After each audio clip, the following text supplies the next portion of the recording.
This is the last time you can see this police helicopter being escorted down the street.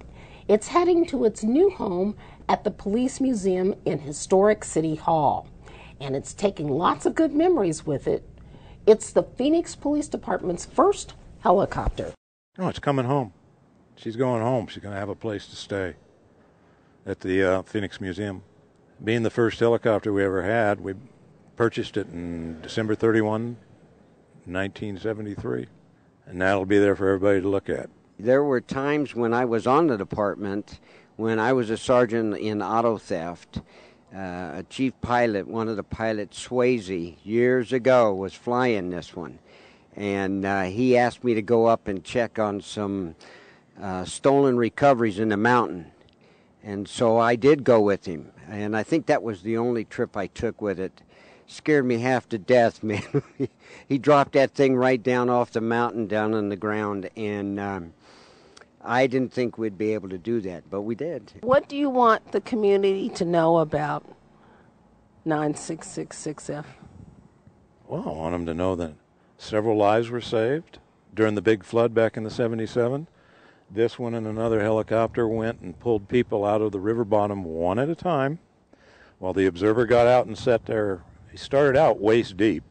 When I went back to get my guy, he was up to his neck in water, and we were pulling people out. While the National Guard, of course, had Hueys and the bigger helicopters, and we're pulling, like 7, 8 people at a time. And got a lot of bad guys with it.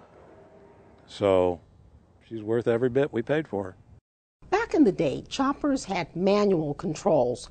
The throttle was controlled exclusively by the pilot. I like her because manual control. You get to twist the throttle on this one, where in the newer helicopters it's all automatic. You beep it up, you beep it down. Every time you make a control change, you don't have to fool with the throttle. This one you do. It's kind of like riding a motorcycle, but you're in the air.